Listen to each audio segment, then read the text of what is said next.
बच्चों, आज हम आपका साइंस में चैप्टर 17 जिसका नाम है stars and the solar system वो चालू कर रहे हैं। आज का लेक्चर है 129। ठीक है, stars and the solar system. ये कोई नया टॉपिक नहीं है आपके लिए, ये बहुत ही जाना हुआ टॉपिक है, बट थोड़ा सा डिटेल में पढ़ेंगे इस बारी। ठीक है, so how the chapter starts. Chapter start हो रहा है फिर से। वो हमारे सेंट्रल कैरेक्टर्स हैं जो बूजो और पहेली। सो बूजो और पहेली अपने ग्रैंड पेरेंट्स के पास समर में गए हुए हैं, छत पे खड़े हैं, ऊपर देख रहे हैं तो उन्हें एक क्लियर आसमान दिख रहा है। वो हैरान हो जाते हैं देख के, इतने सारे तारे देख के। उन्होंने इतना सुंदर नज़ारा सिटीज़ में नहीं देखा था। ऑब्वियसली विलेज में एकदम क्लियर रहती है हवा, तो वहाँ ऐसे नज़ारे देखने मिलते हैं। ठीक है, वहाँ विलेज में पूरा अंधेरा था, पर लाइट किसकी थी? सिर्फ उस तारों की रोशनी थी। सो इस तरह से काउंटलेस स्टार्स देख के वो लोग खुश हो गए। पहला सवाल जो पहेली के मन में आया ये आया कि क्यों सिटीज़ में इतना क्लियर स्काई नहीं दिखता है, क्यों विलेज में दिखता है।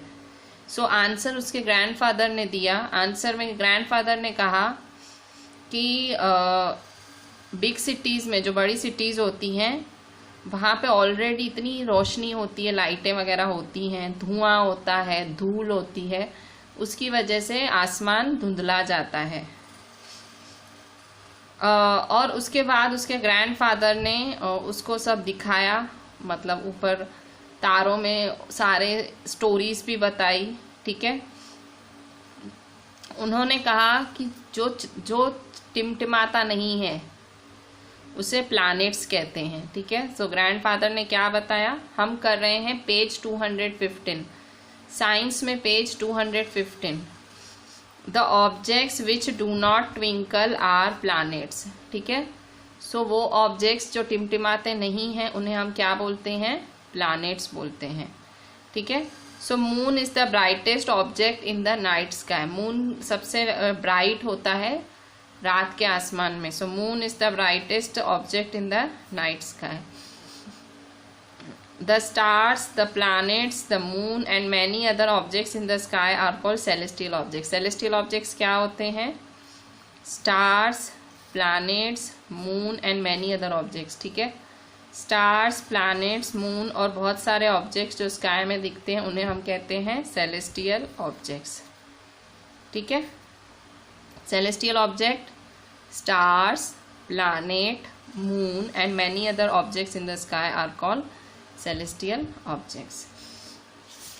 अब हम देखते हैं पेज नंबर 216 पे। और इन सेलेस्टियल ऑब्जेक्ट्स की स्टडी, इन सेलेस्टियल ऑब्जेक्ट की स्टडी को हम लोग क्या बोलते हैं? एस्ट्रोनॉमी। ठीक है, जब हम इन चांद सितारों की पढ़ाई करते हैं इसे हम क्या बोलते हैं? Astronomy. The study of celestial objects and associated phenomenon is called astronomy. ठीक है, एस्ट्रोनॉमी क्या है?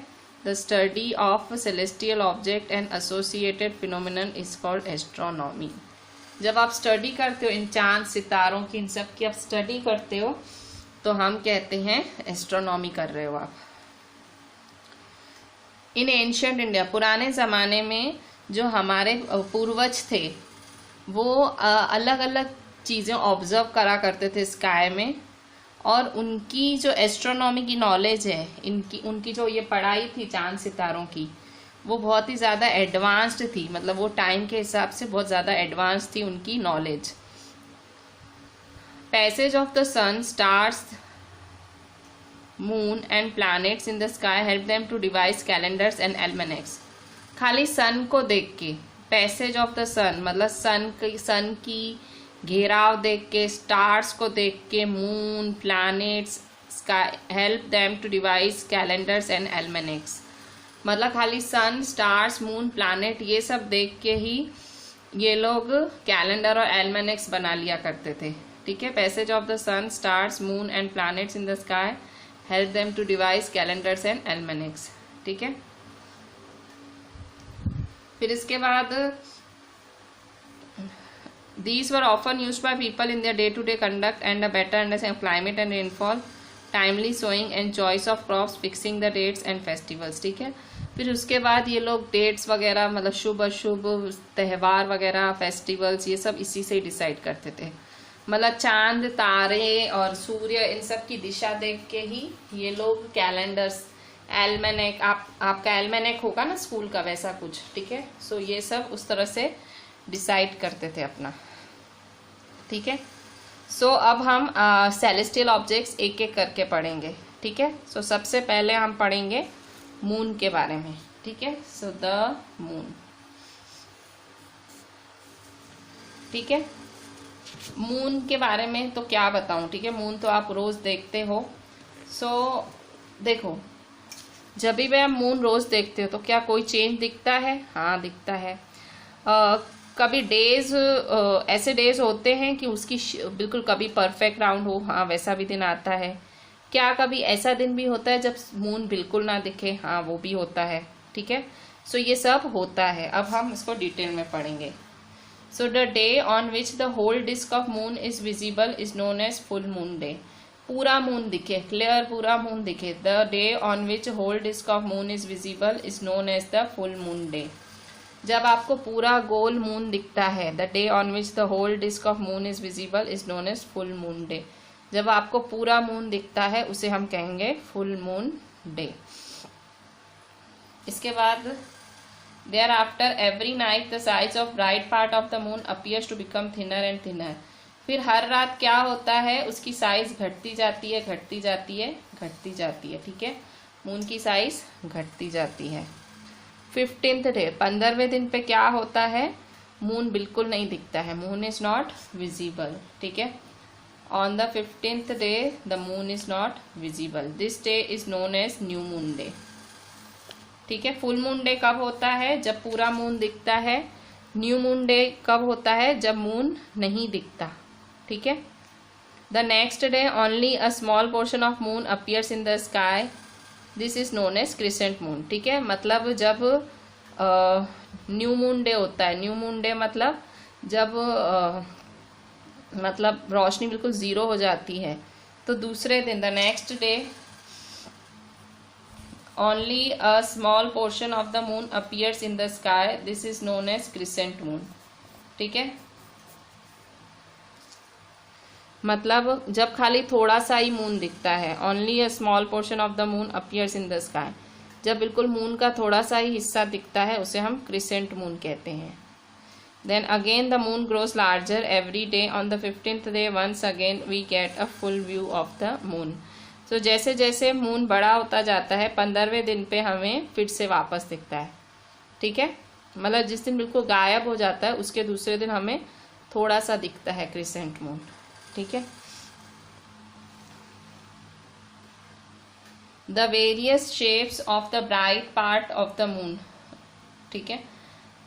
The various shapes of the bright part of the moon as seen during a month are called phases of the moon.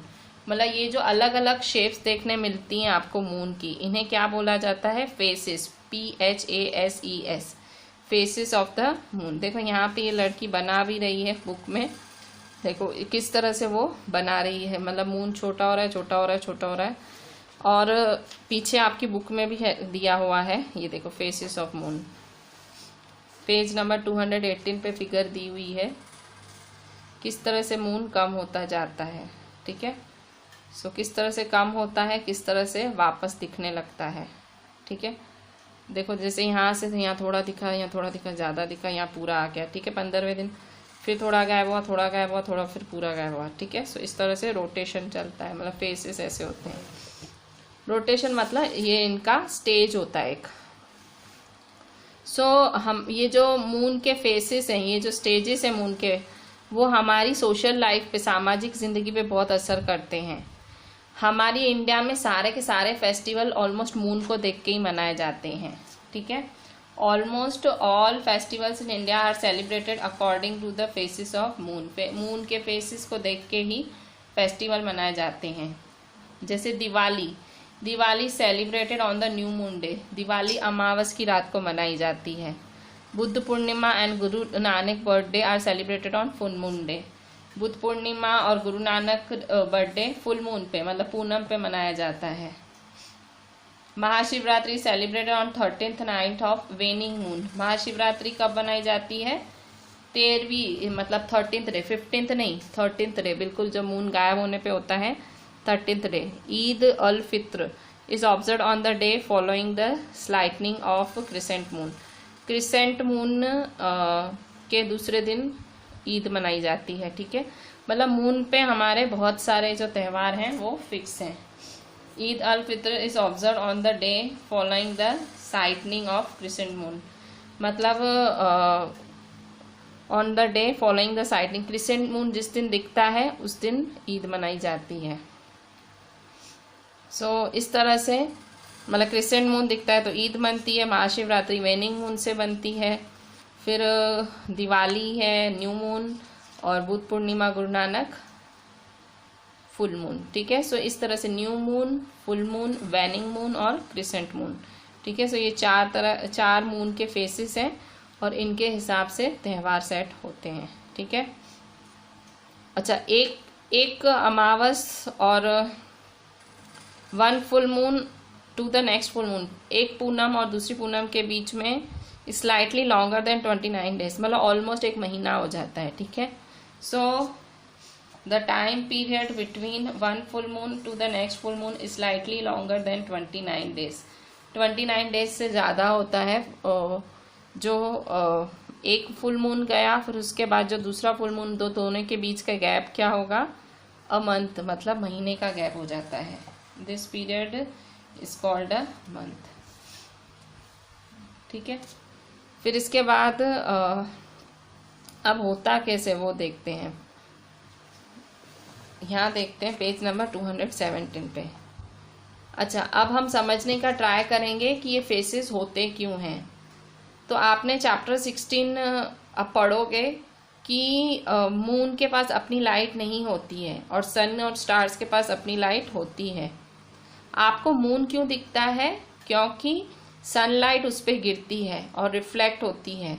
उस reflection की वजह से आपको कुछ पार्ट ही दिखता है मून का, मतलब सूर्य की रोशनी जितनी रिफ्लेक्ट होती है आपको उतना पार्ट दिखता है। सूर्य की रोशनी ज़्यादा रिफ्लेक्ट होगी तो ज़्यादा पार्ट दिखेगा, ठीक है। तो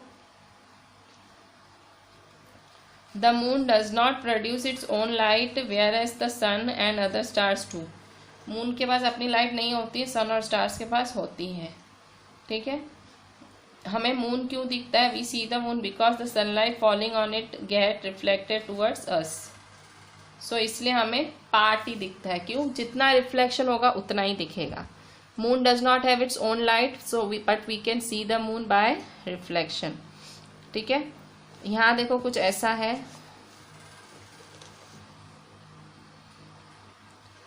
देखो ये सपोज ये सन है, ठीक है। यहाँ से देखो ये रेज आ रही हैं, मून पे गिर रही हैं, मून टकरा रही हैं, जैसे टकरा रही हैं, रिफ्लेक्ट हो रही हैं, और यहाँ हमको क्या दिख रहा है? रिफ्लेक्ट हो रही हैं। तो इस रिफ्लेक्शन के हिसाब से कभी हमें दिन दिखता है, कभी रात दिखती है, ठीक है। इस तरह से आपको मून की मतलब मून की जो ये साइज है, जो फेस है, reflection of sun, because of reflection of sun की वजह से दिखता है, ठीक है।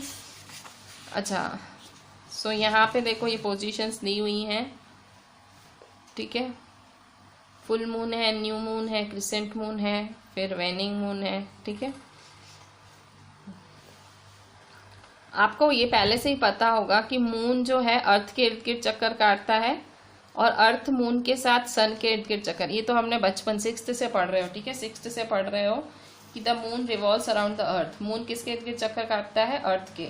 और earth along with moon, earth moon के साथ किसके चक्कर काटती है? सन के, ठीक है। क्या आप can you guess the relative positions of sun, moon and the earth on the day of full moon and on the day of new moon? क्या आप गैस कर सकते हो कि सन, मून और अर्थ की पोजीशन क्या होगी फुल मून के दिन और न्यू मून के दिन? उसके हिसाब से sketch these positions in which part of the sky would you look for the full moon। कह रहे हैं कि आप ये ड्रॉ करके देखो और आइडिया करो कि आपको स्काई के कौन से पार्ट पे फुल मून दिखेगा। Size of the illuminated part of the moon visible from increases day each day after the new moon day. जब न्यू मून डे हो जाता है, मतलब जब अमावस हो जाती है, so size of the illuminated part of the moon, मतलब जो लाइट वाला पार्ट होता है मून का, वो बढ़ता जाता है। और फुल मून डे के बाद जो मून का जो चमकता हुआ पार्ट है अर्थ से, फिर वो डिक्रीज होता जाता है।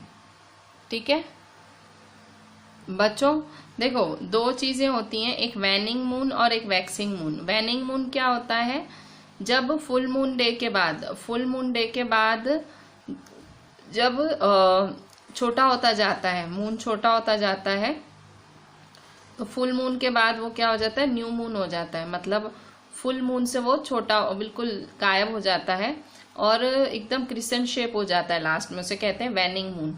ठीक है, फुल मून के बाद धीरे धीरे जब लाइट कम हो जाती है मून की, उसे हम कहते हैं वैनिंग मून, गायब होता जाता है। और वैक्सिंग मून क्या होता है, waxing moon the moon when it appears larger each night. Waxing moon वाला हर रात जब बड़ा होता जाता है और पूरा गोल हो जाता है, उसे हम कहते हैं फुल मून। ठीक है, सो ये वैनिंग है और ये है वैक्सिंग। ठीक है, सो वैनिंग मून और वैक्सिंग मून। ठीक है, तो इस तरह से मतलब मून अलग अलग साइजेस में दिखता है। ठीक है, अगर मून गायब हो, मून पूरे मून से जब छोटा होता जाता है उसे कहते हैं वैनिंग, और जब छोटे से बड़ा होता है, ठीक है, छोटे से जब बड़ा होता है उसे हम कहते हैं वैक्सिंग। ठीक है, so moon completes one rotation on its axis at it completes one revolution around the earth. तो ये बहुत इंपॉर्टेंट चीज है जानने की। ठीक है, कि मून एक रोटेशन कंप्लीट करता है एक्सिस पे, जब वो एक रिवॉल्यूशन अर्थ का चक्कर, जब एक चक्कर वो अर्थ का काटता है, उसी टाइम वो अपने एक्सिस पे भी एक रोटेशन फिनिश करता है। मून हमेशा से जो कवि हैं, पोएट्स हैं, जो कहानीकार हैं, उनके लिए मून एक बहुत ही ज़्यादा इंस्पायरिंग चीज़ रहा है।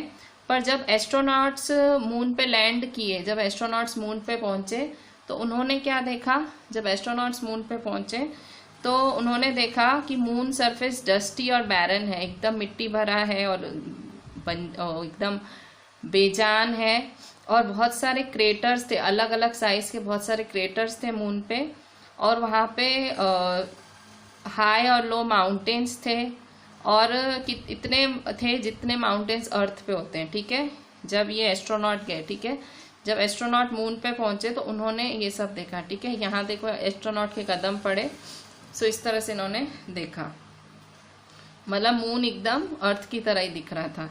So moon has no atmosphere, पर मून में कोई वातावरण नहीं है। ठीक है, कोई गैस वगैरह, वाटर नहीं है। Can any life exist on the moon, कोई वातावरण नहीं है, कोई पानी नहीं है उधर। ठीक है, तो यहाँ पे देखो जुलाई 21, 1969 American astronaut Neil Armstrong landed on the moon. Neil Armstrong moon पे गए थे first time. He was followed by Edwin Aldrin, मतलब दोनों साथ में गए थे। नील आर्मस्ट्रॉन्ग ने पहली चढ़ाई की, फिर एडविन एल्ड्रिन उनके पीछे थे। ठीक है, सो नील आर्मस्ट्रॉन्ग और एडविन एल्ड्रिन और नील आर्मस्ट्रॉन्ग, जुलाई 21, 1969। ठीक है, सो स्टार्स क्या होते हैं, अब स्टार्स देखें। और नाइट में आपको और क्या दिखता है, मून के अलावा और क्या दिखता है? सो आपको बहुत सारे स्टार्स दिखते हैं स्काई में। अगर आप केयरफुली देखो कि क्या सारे स्टार्स इक्वली ब्राइट हैं, सो सारे सेम कलर के हैं। सो जो स्टार्स हैं, स्टार्स लाइट अपनी खुद छोड़ते हैं, और सन भी एक स्टार ही है। ठीक है, सन भी एक स्टार ही है, और फिर वो इतना बड़ा क्यों दिखता है, स्टार से बड़ा क्यों दिखता है? So the stars are millions of times farther away than the sun. क्यों ऐसे बड़ा क्यों दिखता है? क्योंकि स्टार ज़्यादा दूर हैं। Stars are millions of time farther away from the सन।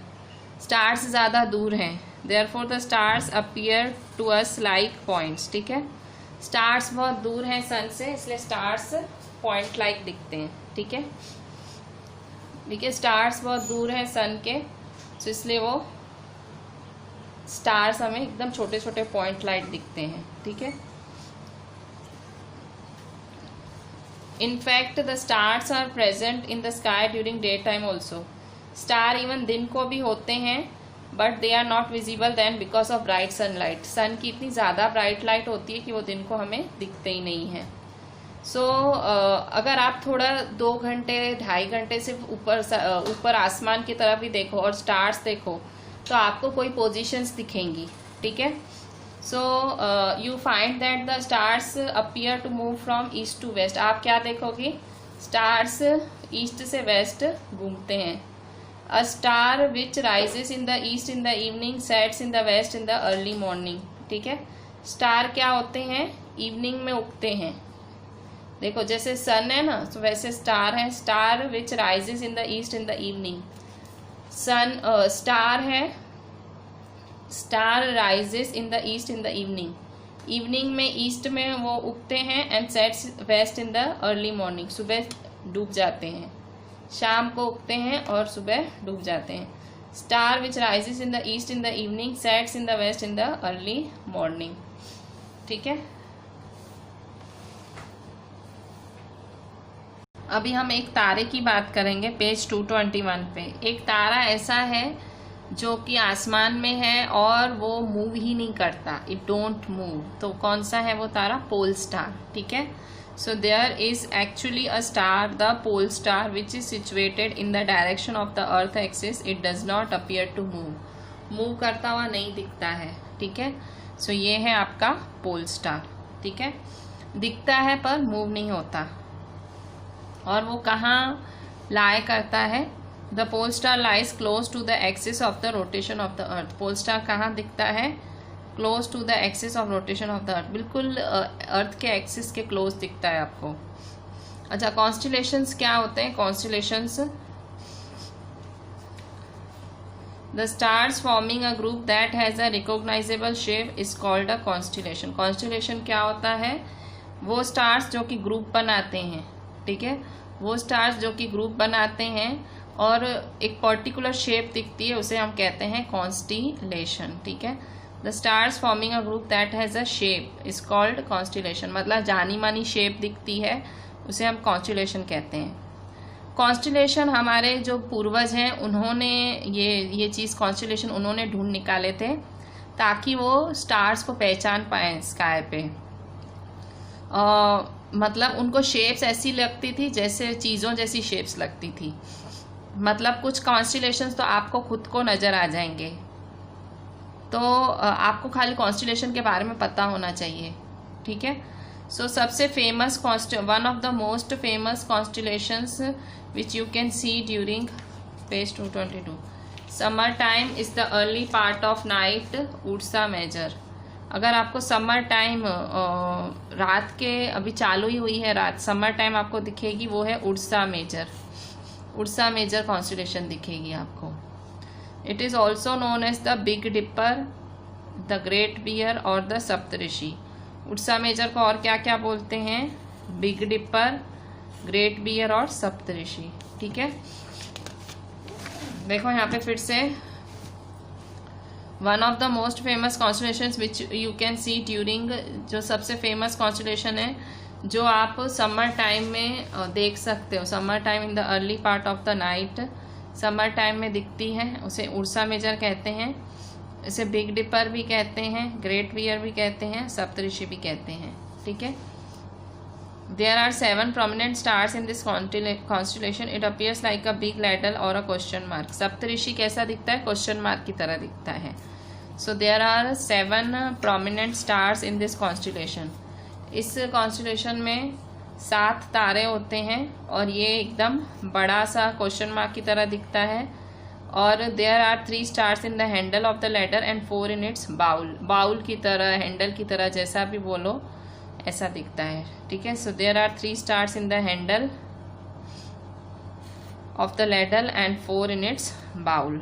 ठीक है, सो ये शेप आपकी कहाँ बनी हुई है, ये रही आपकी शेप, ये आपकी फिगर में, ये देखो, ये आपकी इस तरह से लग रही है। ठीक है, ये देखो, ये 4 स्टार्स, 1 2 3 4, ये 4 स्टार्स, और ये इसका डंडा। ठीक है, ये बाउल, ये डंडा, ये किसकी शेप है, सप्तऋषि की शेप है। ठीक है, ये देखो,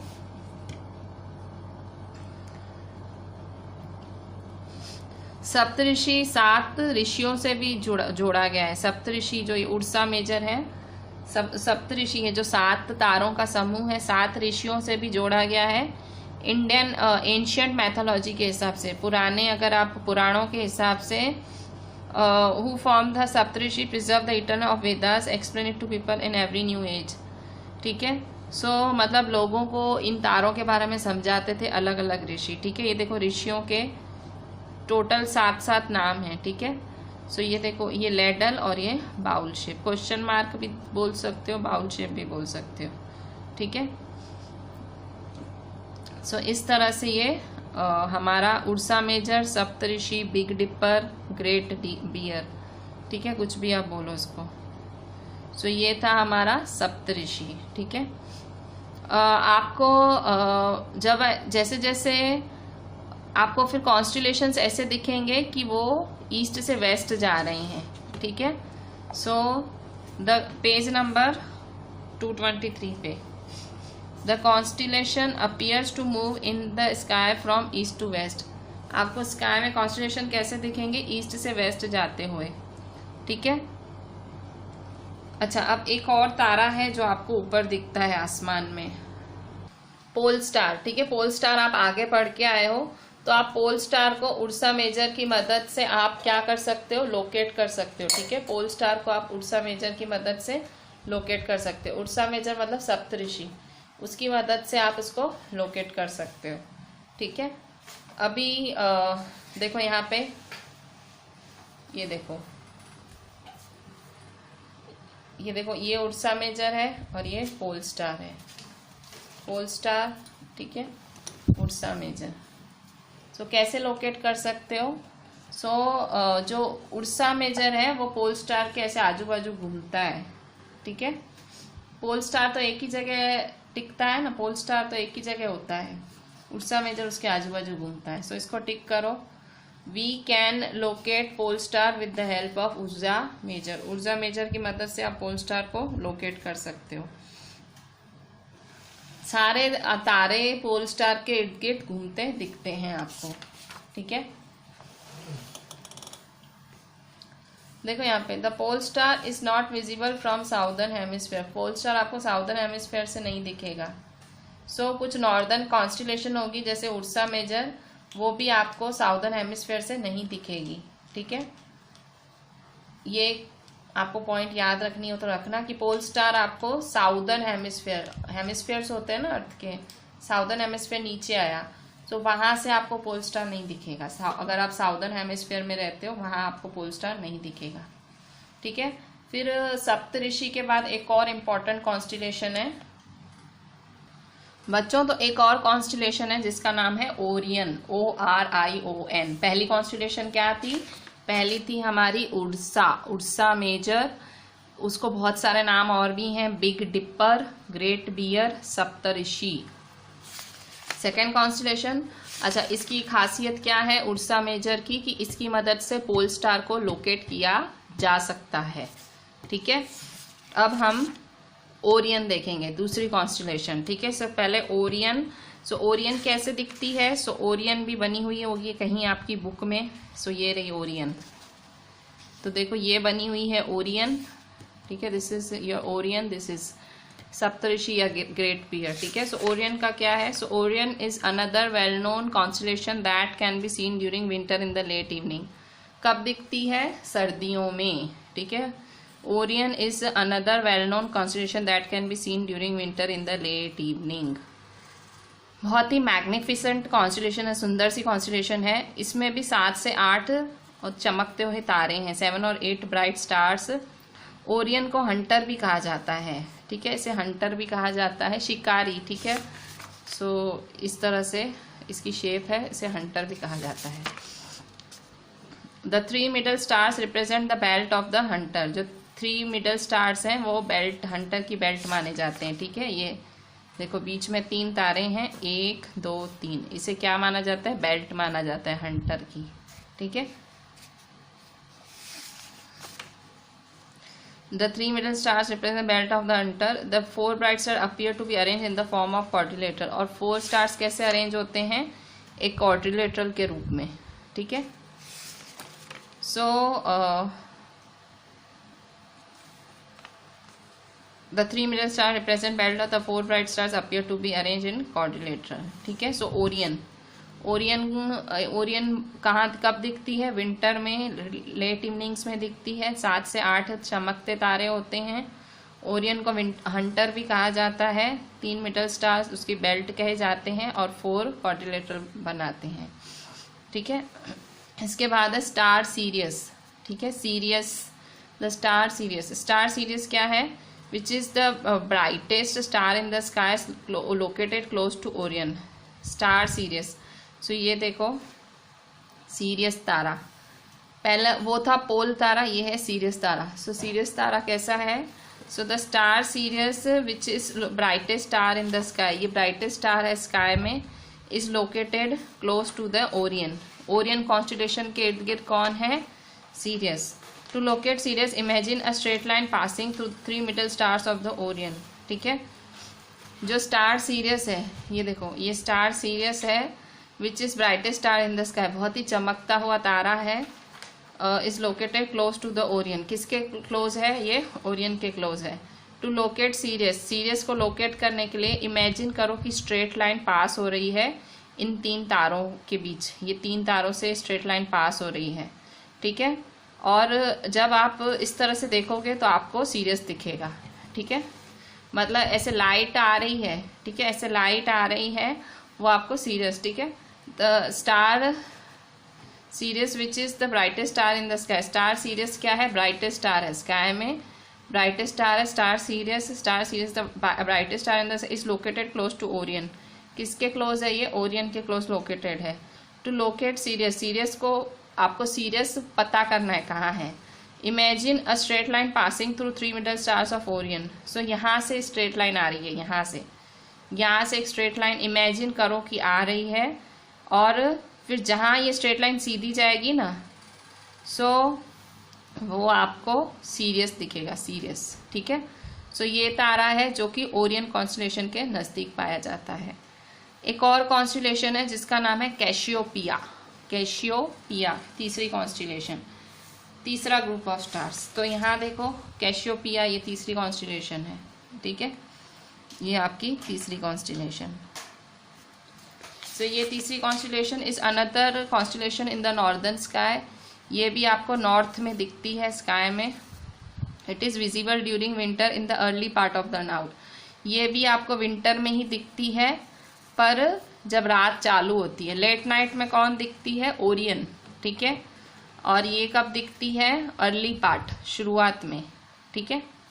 it looks like distorted W और M, ये एक W या M की शेप दिखती है आपको, ठीक है। ये टूटे हुए W या M, ठीक है। देखो W या M जो भी आप बोलो, डिस्टॉर्टेड W और M, ठीक है। सो कैशियोपिया भी एक कॉन्स्टेलेशन ही है, थर्ड ये। अच्छा, और इसके अलावा कॉन्स्टेलेशन में सिर्फ 5 से 10 तारे नहीं होते, ज़्यादा ही तारे होते हैं। हम कहते हैं 5 तारों का 10 तारों का बना हुआ है, पर ज़्यादा ही होते हैं। A constellation does not have only 5 to 10 stars, खाली 5 से 10 तारे नहीं होते हैं।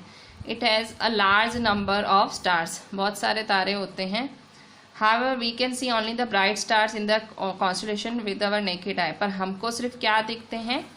चमकते तारे ही दिखते हैं, हमारी आंखों से सिर्फ टिमटिमाते तारे ही दिखते हैं। All the stars which make up a constellation are not at the same distance. सारे स्टार्स जो कॉन्स्टेलेशन बनाते हैं, सारे स्टार्स जो कि कॉन्स्टेलेशन बनाते हैं, वो हमेशा सेम डिस्टेंस पे नहीं होते हैं। They are just in the same line of sight in the sky. जो स्टार्स कॉन्स्टेलेशन बनाते हैं सारे ऐसे ज़रूरी नहीं इक्वल डिस्टेंस पे होंगे। वो सब एक लाइन में सीधाई में होते हैं, पर डिस्टेंस कोई नहीं बोल सकता है, ठीक है।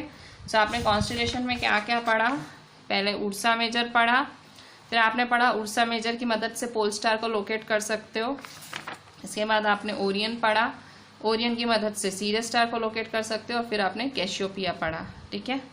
अब हमारा जो चैप्टर है star and the solar system, ठीक है, चैप्टर का नाम है stars and the solar system. तो स्टार्स वाला तो हमने पूरा टॉपिक पढ़ लिया, ठीक है। अच्छा, आपको ये वाली शेप्स ड्रॉ करनी पड़ेंगी, ठीक है। ये चारों शेप्स आपको ड्रॉ करनी है। ये भी देखो, ये भी एक कॉन्स्टेलेशन है, ठीक है। ये ग्रेट बियर है जिसको सप्तऋषि भी कहते हैं, और बियर कहते हैं, ग्रेट बियर भी कहते हैं, ठीक है। ओरियन है, फिर ये कैसियोपिया है, और फिर ये लियो मेजर। ये चारों आपको ड्रॉ भी करने हैं, ठीक है। और तो इस तरह से आपको ये ड्रॉ करने हैं। अच्छा बच्चों, इसके अलावा मैंने आपको बताया कि आप उर्सा मेजर की मदद से पोल स्टार को लोकेट कर सकते हो। सो कभी ऐसा क्वेश्चन आ भी सकता है कि कैसे लोकेट कर सकते हो, तो पेज नंबर 223 पे टिक कर लो, 223 पे, कि आप कैसे लोकेट कर सकते हो। तो देखो यहाँ पे ये उर्सा मेजर है, ये पूरा उर्सा मेजर का फिगर बना हुआ है, ठीक है। तो ये उर्सा मेजर का फिगर है, और यहाँ से आपको पोल स्टार ढूंढना है। तो कैसे ढूंढोगे? सो आप यहाँ पे लिखा एक्टिविटी 17.7 में है, look at the 2 stars at the end of Ursa Major. Ursa Major के लास्ट के 2 तारे देखो, ये लास्ट के 2 तारे देखो। Imagine a straight line passing through the stars. अभी एक लाइन इमेजिन करो इन स्टार्स से पास होती हुई, ठीक है। लुक एट द 2 स्टार्स, ये 2 स्टार्स हैं उर्सा मेजर के एंड में, और एक लाइन इमेजिन करो इन स्टार्स से पास होती हुई, ठीक है, as shown. Extend the imaginary line, extend this imaginary line towards the north direction. इसको नॉर्थ की डायरेक्शन में, ये लास्ट के 2 तारे हैं ना, इस लाइन को नॉर्थ डायरेक्शन में एक्सटेंड करो, ऊपर के डायरेक्शन में, ठीक है। सो नॉर्थ डायरेक्शन में एक्सटेंड करोगे, extend this imaginary line towards the north direction, ठीक है। So the line will lead to a star which is not too bright. तो आप किस तारे पे पहुंचोगे जो इतना ज़्यादा ब्राइट नहीं है, वो है पोल स्टार, ठीक है। ये ऐसे आता है आपकी एक्सरसाइज में, शायद ये है भी, ठीक है, मेरे को ख्याल नहीं है, पर ये सब आपको ये क्वेश्चन देखने मिलता है, ठीक है। तो ये चमकता हुआ इतना ज़्यादा चमकता नहीं है, ये आप ड्रॉ करना, ठीक है। आपको ये आइडिया आएगा कैसे पोल स्टार को कैसे लोकेट करेंगे, ये आपको लिखना भी है और ड्रॉ भी करना है। कैसे पोल स्टार को लोकेट करोगे? सो लास्ट के 2 तारे देखो, सीधाई में जाओ, और आपको यहाँ पोल स्टार दिखेगा, ठीक है, इसके नॉर्थ में, ठीक है। अभी पेज नंबर 220 पे आ जाओ, पेज नंबर 220 पेज पे एक इम्पॉर्टेंट इन्फॉर्मेशन है, जो कि वो भी आती है कभी कभी 1 मार्क्स में कोई पूछ ले तो। सन का डिस्टेंस क्या है अर्थ से, ठीक है, सन का डिस्टेंस क्या है? The sun is nearly 1 lakh, sorry ये तो बहुत ज़्यादा है, ठीक है। सो 150 मिलियन किलोमीटर दूर है, 150 million. So the sun is nearly 150 million kilometres away from the earth, ठीक है। सो 150 मिलियन किलोमीटर दूर है अर्थ से sun. The next nearest star is alpha Centauri. Sun के बाद जो हमारा नज़दीक है वो है alpha Centauri. It is at a distance of 40 million kilometre from the earth. 150 million kilometre sun है, और उसके बाद है 40 मिलियन किलोमीटर पे अल्फा सेंचुरी। ये 1 मार्क में आ सकता है ना, क्यों नहीं आ सकता है कि भाई अल्फा सेंचुरी तो 40 मिलियन किलोमीटर, सन सो 150 मिलियन किलोमीटर, ठीक है। फिर किलोमीटर में देखो, किलोमीटर में पढ़ना कितना ऑकवर्ड लग रहा है इसे, कितनी बड़े बड़े डिजिट्स हैं। सो इतने बड़े बड़े डिजिट्स हो ना, तो उन्हें लाइट ईयर में मेज़र किया जाता है, ठीक है। तो such large distances are expressed in another unit known as light year. तो जब भी आपको दूर दूर के डिस्टेंसेस मेजर करने हो, ठीक है, दूर के डिस्टेंसेस मेजर करने हो, सो लाइट ईयर से करने चाहिए, ठीक है। So it is the distance travel by light in 1 year, ठीक है। 1 साल में जो ट्रैवल करती है light, distance travel by light in 1 year, 1 साल में लाइट जो डिस्टेंस ट्रैवल करती है उसे हम लाइट ईयर कहते हैं। Speed of light is 3 lakh kilometre per second. The speed of light क्या है? 3 लाख किलोमीटर पर सेकेंड। ठीक है। The distance of sun from the earth, sun का डिस्टेंस अर्थ से 8 लाइट मिनट्स है और डिस्टेंस ऑफ अल्फा सेंचुरी है 4.3 लाइट ईयर्स। ठीक है, ये सब आप 1 मार्क में देखो। सन का 150 मिलियन किलोमीटर अवे है अर्थ से, Alpha Centauri 40 million kilometre away है। बड़े बड़े डिस्टेंसेस लाइट ईयर में मेज़र किए जाते हैं और एक साल में लाइट कितना ट्रैवल करती है वो। स्पीड ऑफ लाइट कितनी होती है? 3 lakh kilometre per second. Thus the distance of the sun from the earth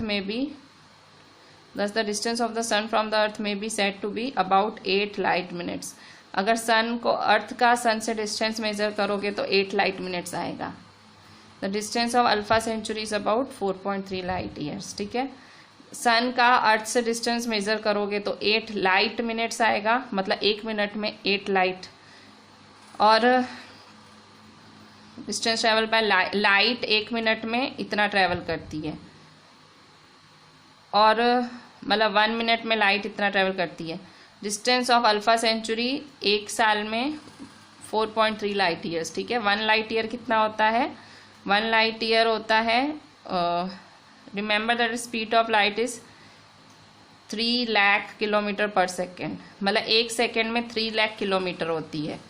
तो समझो 1 मिनट इतने मिनट्स और इतने ईयर्स में कितनी होगी। ठीक है, सो स्पीड ऑफ लाइट कितनी है? 3 लाख किलोमीटर पर सेकेंड है। सन और अर्थ के बीच में 8 लाइट मिनट्स का डिफरेंस है और अल्फा सेंचुरी का डिस्टेंस है 4.3 light years.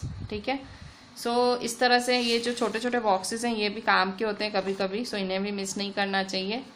We are ending our topic of stars here only. ठीक है, हमने स्टार्स का टॉपिक कर लिया, अब हम नेक्स्ट हमारे लेक्चर में सोलर सिस्टम वाला टॉपिक भी लेंगे। सारे पॉइंट्स बहुत ध्यान से लिखिएगा और डायग्राम से बहुत ध्यान से बनाइएगा। चलें, थैंक यू।